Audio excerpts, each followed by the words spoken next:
नमस्कार दोस्तों, welcome to trade and invest. मैं हूं राजेश कुमार और आज हम बात करने वाले हैं एक ऐसे स्टॉक के बारे में जिसमें हमें काफ़ी अच्छा खासा लगभग 50 से 60% का अपमूव मिल सकता है स्विंग ट्रेडिंग के बेसिस के ऊपर। तो हम सब कुछ डिटेल में देखेंगे, लेकिन उसके पहले एक बार हम उसके फंडामेंटल्स को भी देख लेते हैं। तो उस कंपनी का नाम है एंजल वन। आप सब ऑलरेडी जानते होंगे कि एंजल वन एक ब्रोकरेज कंपनी है जो कि हमें बाय या सेल करने में हमको सपोर्ट करती है और हम उसके थ्रू ऑप्शंस एंड फ्यूचर में भी ट्रेड कर सकते हैं। अगर आपको एंजल वन के बारे में डिटेल में समझना है कि इसका बिजनेस मॉडल कैसा है, इसका फ्यूचर ग्रोथ कैसा हो सकता है, तो मैंने इसके ऊपर ऑलरेडी एक वीडियो बना के रखा हुआ है। आप उस वीडियो को भी देख सकते हैं, जिसका लिंक मैं वीडियो के लास्ट में आपको दे दूंगा। ठीक है दोस्तों, तो फट से हम एक बार इसका होल्डिंग पैटर्न देख लेते हैं, जो कि बहुत ही इंपॉर्टेंट चीज होता है। अब देखिए, अगर हम यहाँ पे देखें तो एफआईज जो है उसने पिछले सितंबर 2021 से 4% से लगभग 17% का ग्रोथ दिखाया है। यानी एफआईएस का भरोसा इस कंपनी में बहुत ही जोरदार है। वहीं पे अगर हम अदर डीआईएस का देखें तो उनका भी 0.58 से 1.57% है, काफी अच्छा है। म्यूचुअल फंड्स का देखें तो वो काफी स्टेबल है, 7.59 से अभी भी 7.71 पे है। बीच में थोड़ा बड़ा था और फिर नीचे आके स्टेबल हो चुका है, यानी 7% के आसपास ही वो म्यूचुअल फंड पिछले 2-3 साल से होल्ड कर रहे हैं।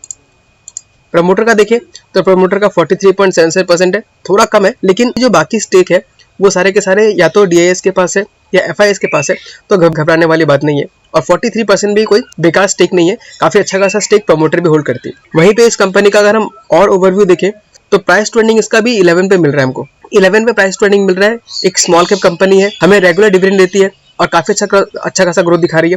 तो ये कंपनी काफी अंडरवैल्यूड हमें फिलहाल इसको बोल सकते हैं।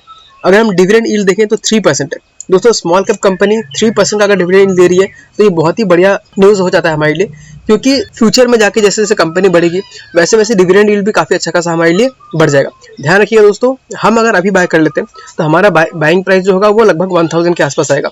और फ्यूचर में अगर स्टॉक डबल हो जाता है और डिविडेंड भी डबल होता है तो हमारा जो डिविडेंड यील्ड है वो 3% नहीं रहेगा, हमारा डिविडेंड यील्ड 6 to 7% हो सकता है, क्योंकि हमने बाइंग जो किया है वो काफी लो लेवल पे किया होगा। ठीक है दोस्तों, ये तो हो गया आपका ओवरऑल नंबर्स कैसे। तो चलिए दोस्तों, एक बार देख लेते हैं कि एंजल वन का टेक्निकल चार्ट हमें क्या दिखा रहा है।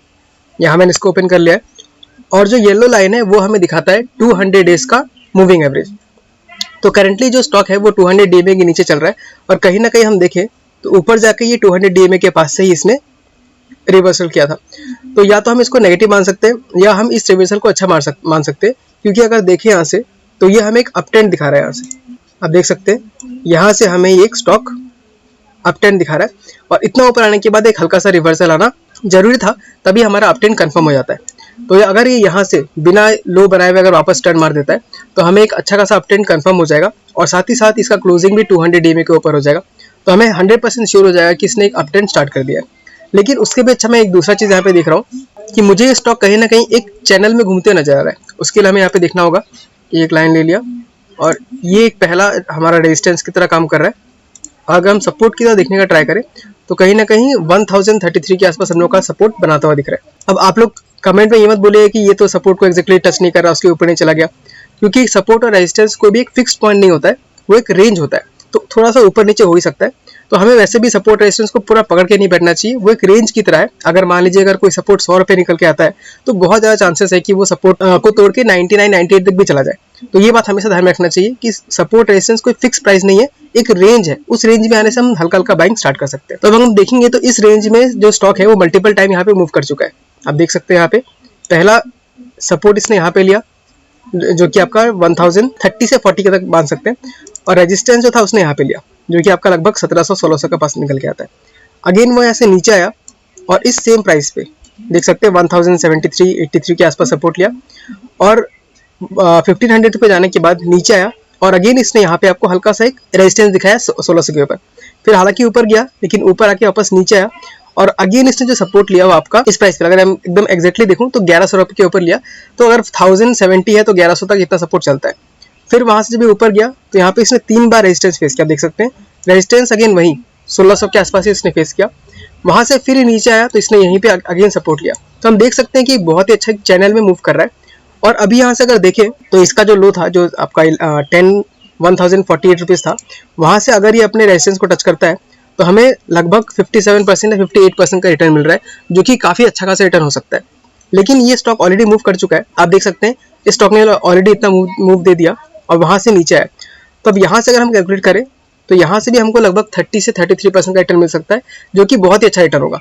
अब हम एक बार बस देख लेते हैं कि टाइम कितना लग सकता है, क्योंकि मान लीजिए 30% रिटर्न अगर आपको 3-4 साल में मिलता है तो बहुत ही बेकार रिटर्न है, लेकिन वही 30% आपको अगर 1 साल या 1 साल से कम में मिल जाए तो बहुत अच्छा रिटर्न बन जाता है। तो चलिए देख लेते हैं कि जब पिछली बार जब इसने ऐसा सपोर्ट पर आया था तो कितने दिनों के बाद ये अपने रेजिस्टेंस को टच करता है। तो जो सेकंड टाइम जब इसने अपने रेजिस्टेंस को टच किया था तो उसमें इसको 123 डेज लगा था, लेकिन देख सकते हैं रिटर्न भी हमें काफी अच्छा खासा मिला, 63% मिला है। तो आधे साल से कम में भी अगर आपको 63% का रिटर्न मिल जाए तो बल्ले बल्ले है दोस्त। नेक्स्ट हम देखते हैं अगेन यहाँ पे जब अपने वो सपोर्ट पे आया था तो उसने अपने रेजिस्टेंस को कब टच किया, 97 डेज के अंदर, यानी अगेन फिर से आपको लगभग 100-120 दिन के अंदर अगेन आपको 53% का रिटर्न दे सकता है। अगर वही लॉजिक हम सेम टू सेम लगाए दोस्तों, स्टॉक मार्केट में हमेशा सब कुछ सेम नहीं होता, लेकिन हम फिर भी कुछ पैटर्न्स को फॉलो करके डिसीजन बना सकते हैं। वहीं पे अगर इस बार देखें तो यहाँ से अगर हम 120 डेज का यहाँ पे ले 120 डेज ऐसे मान के चलते हैं तो लगभग जून जुलाई में हमको 57% का जो टारगेट है हमारा वापस हिट कर जाना चाहिए। और मान लीजिए वहां से अगर हम चाहे तो प्रॉफिट बुक कर सकते हैं, या अगर आप लंबे समय तक होल्ड करना चाहते हैं तो और भी अच्छा, और भी स्टॉक अच्छा खासा परफॉर्म कर सकता है। तो दोस्तों क्योंकि स्टॉक अभी एक रेंज बाउंड में है, प्लस साथ ही साथ हमने ये भी देखा कि स्टॉक जो है कंटिन्यूअसली काफी अच्छा खासा प्रॉफिट कर रहा है, क्वार्टर ऑन क्वार्टर काफी अच्छा खासा ग्रोथ दिखा रहा है, और ये कंसिस्टेंटली हमको डिविडेंड भी देती रहती है। साथ ही साथ अगर हम एफआईएस का होल्डिंग देखें तो वो कंटिन्यूअसली बढ़ रहा है। जब इनको सब कुछ पॉजिटिव दिख रहा है और स्टॉक जब हमें काफी अच्छे खासे सपोर्ट के लेवल के पास मिल रहा है तो ऐसा मौका हमें मिस नहीं करना चाहिए और स्टॉक में कुछ ना कुछ पोजीशन बना लेना चाहिए।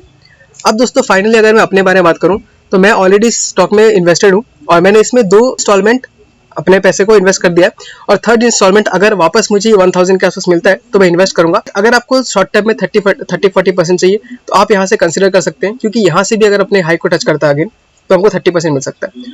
और मान लीजिए रेजिस्टेंस को ब्रेक करके ऊपर चला आता है तो जो नेक्स्ट टारगेट इसका बन के आता है वो आराम से हमारा लगभग 1900 या 2000 के आसपास निकल के आता है। तो यहाँ से भी हमें लगभग 60% का रिटर्न मिल सकता है। तो ये दोस्तों मेरा ओपिनियन था एंजल वन के बारे में, और ये साथ ही साथ मैंने आपको टेक्निकल और फंडामेंटल दोनों का मिक्स करके मैंने आपको प्रेजेंट किया। अब फाइनल डिसीजन इसमें सेल करना है कि बाय करना है वो आपका अपना होना चाहिए। किसी भी यूट्यूबर को या किसी को भी देख के आपको पैसे इन्वेस्ट नहीं कर देना है। हमेशा आप दूसरों को सुनिए और उसके बाद अपना खुद का दिमाग लगा के देखिए। अगर आपको सब कुछ सही लगता है तो ही आप इन्वेस्ट कीजिए। अगर आपको बिजनेस समझ में आ रहा है तो आप रिस्क ले सकते हैं, अगर बिजनेस समझ में नहीं आ रहा है तो ये आपके लिए डिसीजन बहुत गलत भी हो सकता है, क्योंकि स्टॉक मार्केट में कोई भी चीज फिक्स नहीं होता। आज अगर आप सोच रहे हैं कि मैं स्टॉक लूंगा और 60% बढ़ जाए तो कोई जरूरी नहीं कि 60% बढ़ जाए, ऐसा भी पॉसिबल है कि वहां से 10-20% नीचे आ जाए। तो इसलिए दोस्तों फाइनल डिसीजन आपका ही होना चाहिए। ठीक है दोस्तों, आज के लिए बस इतना ही। मिलते हैं अगले वीडियो में किसी अगले स्टॉक के साथ। तब तक के लिए tata bye bye, take care.